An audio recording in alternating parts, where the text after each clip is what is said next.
Hello and welcome back to Foreign Correspondents. I'm Sami Sorang with our panel of foreign journalists. Welcome to the program. Thank you. For being here. Thank you.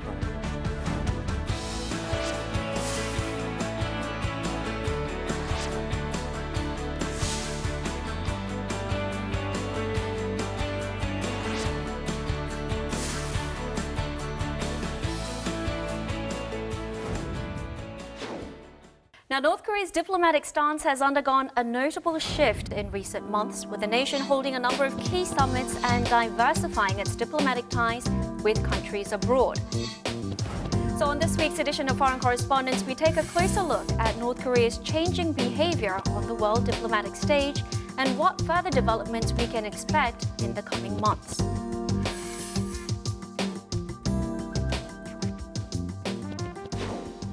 Now, in recent weeks, we've seen some notable news regarding North Korea's diplomacy and diplomatic activity. North Korean leader Kim Jongun reportedly welcomed a suggestion from South Korean President Moon Jae-in to personally meet Pope Francis of the Vatican. 김일중 대주교가 남북이 화해와 평화의 방향으로 나아가고 있다는 걸 교황청에 전달하겠다라고 말을 전달했는데 그 말을 듣고 김정은 위원장이 꼭 좀 전달해 주십시오. And at the UN General Assembly last month, North Korean Foreign Minister Lee Yong-ho met with the top diplomats from China, Russia, the US, and Japan, marking the latest in Pyongyang's recent flurry in diplomacy. So, Fred, why do you think North Korea has suddenly ramped up its diplomatic activity? I mean, there is several reasons, but I think the main one is that their nuclear and ballistic program reached a certain point. It was advanced enough, so now they can switch to the economy, to develop their economy. And I think as well they saw an opportunity with having in South Korea a president that favors dialogue and engagement, and in the US a very unusual president who who is totally okay to have a dialogue and with North Korea too. So I think all these reasons, they thought maybe this is the right moment to make this shift from nuclear to the economy. And during this process, we'll try to ease the sanction as much as we can while keeping as much as we can of our nuclear program. Right. Thomas, do you have a different angle? No, I mean, I agree with that. I would just probably add, I think there's also, you always have to keep in mind there's a domestic angle to it. And I mean, certainly on the higher profile meetings, you know, I think all along it's been part of Kim Jong-un's strategy to kind of be able to position himself in this new statesman-like role for the consumption of his own people, you know, and certainly this is, you know, the more leaders he meets with, I mean, the more if he meets with Pope Francis, I mean, this all works to his benefit domestically as well. Right, sure. Now, if we have a look at the 3 inter-Korean summits that occurred this year, it's quite apparent that Kim Jong-un has taken efforts to follow international diplomatic protocol, which hadn't always been the case. Oliver, what do you think motivated Kim Jong-un in this regard? You know, I think part of it is that he wants to portray himself as different from his father. His father was kind of notorious for being a little bit insular, a little bit antisocial, didn't really like meeting with foreign leaders, whereas Kim Jong-un's grandfather obviously was always traveling abroad, meeting other sympathetic nations. And I think Kim Jong-un is trying to portray himself perhaps to his people as a kind of international statesman with the wife by his side. You know, when he meets, say, the Chinese president or President Trump or President Moon, he's showing kind of that he's their equal, that he can engage in diplomacy like they do. It's not this kind of thing that we saw with Kim Jong-il, where he's this kind of strange introvert, hermetic character who lives in his little palace and only comes out very occasionally. I think he wants to show that North Korea is kind of opening itself up to the world to some extent. And that he's on par with other leaders. And he obviously improved his image a lot this year, and I think that has political implications, especially in South Korea. I'm surprised by how South Koreans have a better image of Kim Jong-un, and this has political consequences. I think that's another reason why he wants to appear as a normal and trustable head of state. Yeah, South Korean perception has definitely improved recently. Yeah. I think there was a poll that said that South Koreans preferred Kim Jong-un to Shinzo Abe. Quite telling all the time. Telling, yeah. Now, President Moon Jae-in, he recently met with French President Emmanuel Macron. La gestion de la crise nord-coréenne connaît incontestablement une nouvelle étape sous votre impulsion, Monsieur le Président. Et Je vous en remercie et veux ici vous redire tout le soutien de la France. 핵을 내려놓으면 내려놓을수록 또 다른 한편으로는 북한이 핵에 의존하지 않고도 북한의 안정을 늘 보장받을 수 있다라는 신뢰를 줄 필요가 있다고 생각합니다. What can France do to help inter-Korean relations move forward and bring about North Korea's denuclearization? France's main interest now is nuclear proliferation. That's their main concern. So for France, they look at the Korean situation through the nuclear prism mostly. What France could do is, I think that's my personal opinion, but France did not open diplomatic relations with North Korea. That's the only European country with Estonia who did not. And I think that's a mistake. I think if you want to have more weight in the local, Korean diplomacy, if you want to be taken more seriously, you need to have formal diplomatic relationship. If you want to develop a better understanding of North Korea, you need to have a diplomat in Pyongyang on the ground who would do not only one guy like what we have now. I think if France open diplomatic relationship with North Korea, then we can have a dialogue with them, and we have as well some nuclear expertise related to proliferation issues. France is a member of UN Security Council. So if France, for example, wants to help Moon Jae-in to somehow ease some sanctions, France could do that, but Macron was pretty clear that he does not want at all. France is following very closely the American line on North Korean issue. I mean, France used to have a kind of independent foreign policy, but on the North Korean issue, we really, really follow the American line. Regarding North Korea. Yeah. Okay, let's now move on from inter-Korean relations to North Korea's diplomacy with its regional powers, starting with the US. North Korea's relations with the US has also entered a new chapter thanks to Pyongyang's shifting diplomatic stance. Rocket Man is on a suicide mission for himself. 트럼프가 그 무엇을 생각했든 간에 그 이상의 결과를 보게 될 것이다. 여기까지 오는 그리 쉬운 길은 아니었죠.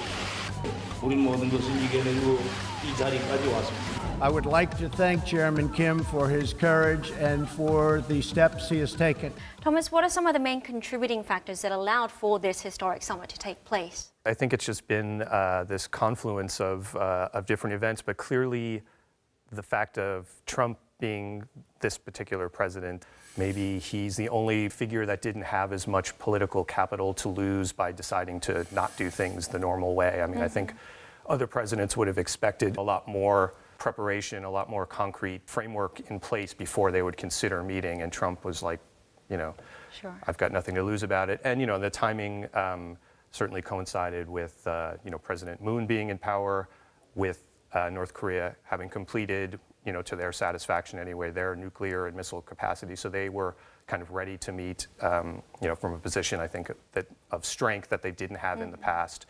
A willing, an active participant in Moon, and then this, Trump kind of wild card. I mean, it really is like sort of a perfect storm of factors. Right.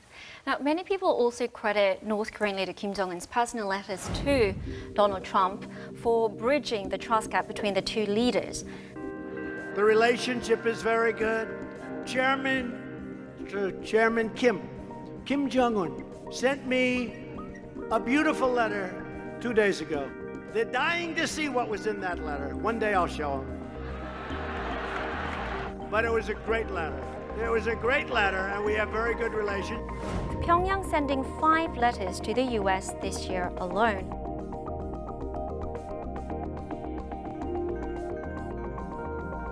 South Korean President Moon Jae-in had also exchanged a number of personal letters with his North Korean counterpart. Oliver, how effective do you think these personal letters have been as a diplomatic tool? Well, I think close relations between leaders are always good for diplomacy. That always helps. I think historically, you can see that when leaders have close relationships, things go a little bit more smoothly. I think the unique case of Trump as well. I think Trump, essentially Kim Jong-un has learned that the way to Trump's heart is through flattery. And if you can give Trump kind of personal attention and you know, we noticed that a lot of the propaganda coming out of North Korea when it was anti-American was actually not directed at Trump, it was directed at his advisors. So it was kind of sending that message to Trump that, look, you're the one that wants diplomacy and these advisors around you are telling you, you know, that you don't listen to them. And I think, you know, I think that certainly appeals to Trump. But at the same time, you know, some of the deteriorations in talks that we saw have happened while the letters have been going back and forth as well. I think on the nuclear issue, the lack of progress on the nuclear issue, you can't really cover that up with kind letters going back and forth ultimately. And I think it is, at this point, it seems to be the State Department that is driving this, so maybe there isn't too much that Trump can do short of holding another summit, I suppose. Now, some critics within media and political opposition, they claim that the US is being played by North Korea's so-called salami slicing strategy. What's your assessment of that?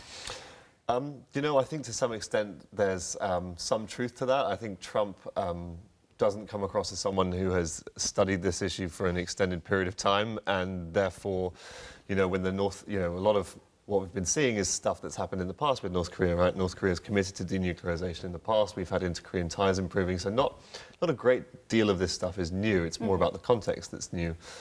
So I think there is a fair point that, as we were talking about, if Trump can be easily swayed by a letter from the North Koreans, then I guess he is being played to some extent. You know, but then on the other side of it, we've seen that Trump is more willing to call North Korea's bluff as well when he feels like things aren't going his way. I think Trump and Trump's people as well have proven that they can be hardline and be firm on certain issues when they need to be. I mean, this is the fear about the next summit, is that Trump is going to be so desperate for some kind of big win. I mean, last summit we saw him just unilaterally say that there would be no more joint military drills on the peninsula, which came as a shock to South Korea. And that's obviously not really a conventional way that you do diplomacy. Absolutely. Now, so it seems that the two leaders, they got off on the wrong foot, but recently dialogue between Trump and Kim seems to be progressing smoothly. But an important date in the US electoral calendar could be a significant variable moving forward. Thomas, what changes might be in store for the North Korea-US relations if the Republicans lose in the upcoming November midterm elections, or if Trump fails to secure a second term in office? Yeah, well, it's a question I definitely think a lot about. I mean, in a way, it's interesting to see the conversation here seems to kind of think of Trump often as this, he's going to, you know, this stable presence in the midst of, you know, or the future of these negotiations. But yeah, it's hard to say. I mean, I think the first part of it, the midterm elections, you know, he could certainly find himself a lot more occupied with domestic issues. I mean, and you know, if the Democrats take the control of the House of Representatives, which seems, you know, very possible, there could be an impeachment proceeding. I mean, I don't know that he would get removed from office, but you know, he's certainly going to have to deal with probably a lot more opposition and a lot more addressing of, you know, whatever he wants to get done. At the same time, foreign policy is something that even if he has an opposed Congress, he can kind of have more unilateral control over sort of foreign policy issues, which is something that like an Obama did towards the end of his second term, you know, even though he was stymied and kind of by the Republican Congress at that time. I mean, if Trump loses the next election or somehow leaves office beforehand, yeah, it's a real question. I mean, depends who's going to be the replacement. It does seem like so much of this process is based on this one-on-one kind of special relationship. You know, will we have a different president that wants to kind of undo what some of Trump has done? I mean, will something, say, like human rights suddenly become a major concern that, you know, something that Trump has not really paid any attention to? I mean, it's really, you know, a wild card that, yeah, it's going to be interesting. All right, so moving away from relations with the US and onto other regional powers and North Korea. North Korea has long maintained strong ties with China and Russia. And Chairman Kim Jongun surprised the world by visiting China just days before the first inter-Korean summit of 2018. Some media speculators claim that Kim Jong-un's visit to China was conducted with the aim of receiving advice on how to deal with President Trump. Trump also picked up on the speculation, often blaming China for influencing North Korea every time Pyongyang exhibited any changes in its stance. I think that President Xi is a world-class poker player. And I'd probably maybe doing the same thing that he would do. But I will say this, I think there was a little change in attitude from Kim Jong-un. So I don't like that. I don't like that. I don't like it from the standpoint of China. Now, I hope that's not true. But do you think that China is actually actively coaching North Korea in how to deal with Trump and other countries in its diplomacy? That's a very good question, and I really wish I had evidence or any information. I would write a story about that. But the only, from what I know about North Korea, they're fiercely independent, and quite often very often they don't listen to what China wants or what China wishes. So I would say that there is a low probability, but once again, I have no source. I would love to know more about that. Oliver, do you share this level of skepticism? I would say it's probably likely. I think if we look back and when Kim first met Xi, you know, that was after a period where China kind of looked a little bit left out of the diplomatic process. I'm assuming there's some degree of Chinese whispering in the North Korean ear, but as Frederick said, North Koreans, there's a long history of distrust between those two powers as well. The North Koreans may have thought South Korea is a much more reliable diplomatic partner than China. Okay. Staying with China, a recent diplomatic exchange between North Korea and China. On October 8th, China sent its basketball team to North Korea in celebration of the founding of North Korea's Workers' Party, including star athlete Yao Ming. Former NBA star Dennis Rodman had also visited Pyeongyang in the past, where he shared some intimate rapport with Kim Jongun. It might appear that the US and China are engaging in a competition of sports exchanges with North Korea through basketball. How far do you think these sports exchanges will go in terms of helping secure better ties with North Korea? I mean, I would probably draw a line between the Yao Ming and Dennis Rodman comparisons. I mean, I do think someone like Yao is actually a pretty respected and almost statesman-like figure, and it's, you know, that was on a more official capacity. I mean, Dennis Rodman has kind of gone off on his own path all along, basically. You know, I mean, I think in a way Dennis Rodman, you know, brings some of that older kind of like freaky atmosphere to this whole process. I mean, you know, the weirdness of North Korea seems to be, you know, amplified by like a Dennis Rodman being your main liaison, whereas like a Yao Ming type of figure in an official sports, you know, capacity is a much more, you know, legitimate kind of diplomatic thing. And I mean, I think as a general concept, sports diplomacy has played a really large role in where we are today. I mean, certainly the Olympics. So from the US blaming China for perhaps influencing North Korea to their recent sports exchanges with Pyongyang, some might argue that the two superpowers are competing against one another in their diplomacy with North Korea. Why is the G2 competing in this tug of war over North Korea? Well, I think, China and the US are competing over a lot of things right now, and there's an ongoing trade war. I think China also wants to let the US know that, you know, last year we had China back these extremely strict sanctions against North Korea, and that was kind of the first time that China had really got on board with American policy of maximum pressure on North Korea. And I think that's all changed now, and China's kind of keen to let the US know that sanctions remain a kind of, you know, they can turn the tap on and off, right? So kind of using North Korea as a leverage in their own trade war. Yeah. Okay. Now, if North Korea's diplomacy with the US was centered around the personal, that is, of flattery, Pyongyang's main form of communication with its traditional allies, China and Russia, has been via congratulatory messages on key political dates. Do you think there's a notable difference in the context and ramification of North Korea's exchanges with the US with the personal letters compared to the congratulatory messages that he's sending to China and Russia? Well, I think those congratulatory messages are more about re-emphasizing the old relations more than anything else. You know, you were just talking about this Chinese delegation coming for the 70th anniversary of the Workers' Party founding. That's kind of a way for both sides to remind each other that, look, we have these long history of ties. You know, a lot has changed in the past year, but what hasn't changed is that we're old comrades from the days of the Korean War. Much is the same with Russia. Right. You know, we saw anniversary events in Pyongyang earlier this month, kind of about celebrating 70 years of relations between these countries. You know, it helps North Korea's position if they feel like their old allies are still there for them as well, and that they have this kind of backup plan as well. If things go sour with the US or even with South Korea, they can still return to their old friends and, you know, have their friends on the Security Council and friends who were still more open to doing business and economic exchanges with them as well. Right. And of the four regional powers, it seems that Japan is the only country that's been left behind in terms of diplomatic progress with North Korea. However, the Tokyo government is taking continuous efforts to open a channel of dialogue with Pyongyang.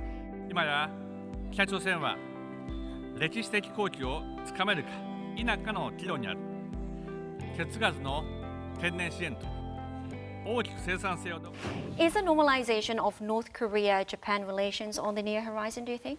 I don't know if it's on the near horizon. I mean, Japan has a lot of, just domestically, there's a lot of pressure in terms of the abducted Japanese citizens issue, which is a really, really hot button issue in Japan still. And that certainly would be a condition that would sort of have to be met in some way.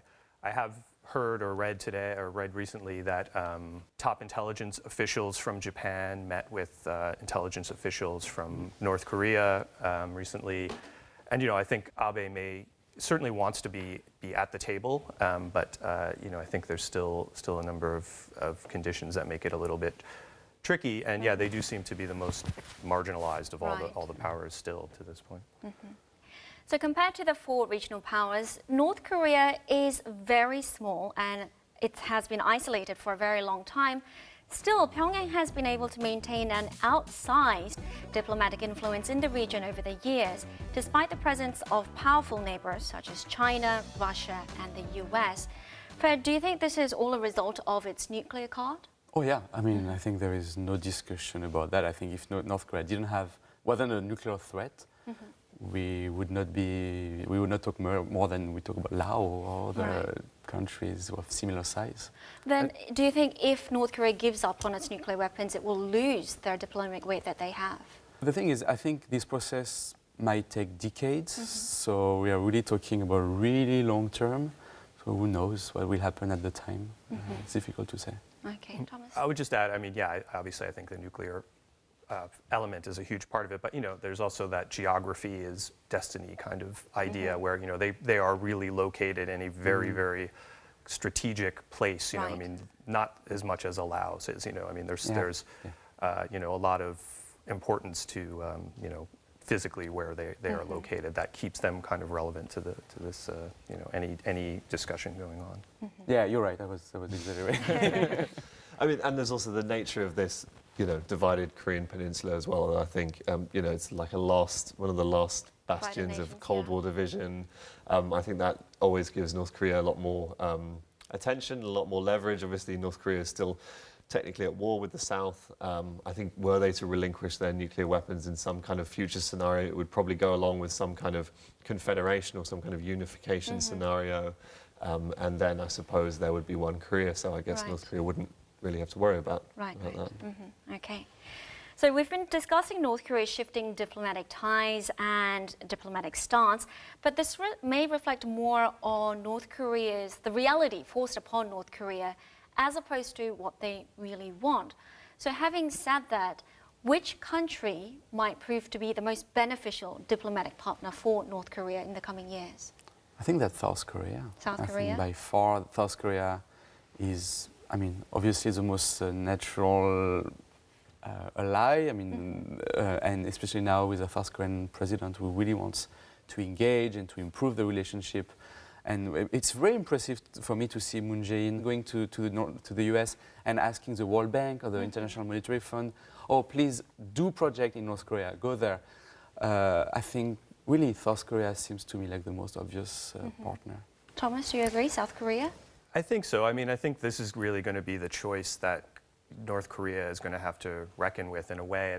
It's either kind of, if you want to be in China's embrace, are you this little kind of satellite, neglected little, side piece of China, or you could be kind of, the main, on the main stage with South Korea. And I mean, it's sort of like two competing visions. At least now, I mean, we'll see how geopolitics evolves over the decades. I don't think it's going to be answered, today or tomorrow. But I mean, I think South Korea would probably make the most palatable, sort of key partner for them. I mean, it also, I completely agree, and a lot of it is to do with what I guess, is in the interest of either South Korea or China, right? Because China's interest is in the status quo in North Korea. China's interest is if nothing changes in North Korea and it just remains this kind of little hermit kingdom that acts as a little buffer between South Korea and them. But I think the South Korean interest is in a North Korea that changes dramatically over the next 10 or 20 years. And I think that's also what Kim Jong-un wants. He wants economic development. So I think having South Korea on side is much more beneficial than Beijing, because Beijing ultimately doesn't really care about what happens in the North, whereas I think the South Koreans really do want something to change in the North. I think that's also what the North Koreans want. Right, okay. All right, we'll have to wrap it up there. Thank you for your insight. Thank you. Thank you for your input. During the first Inter-Korean summit on April 27th, North Korean leader Kim Jong-un left the following message on the guest log of the Peace House on the southern side of Panmunjom, where the meeting took place. A new history starts now. This is where the new era of peace begins. We can only hope that he stays true to his word and that North Korea's new diplomacy can usher in an era of peace. That's all we have for this week. Thanks for tuning in.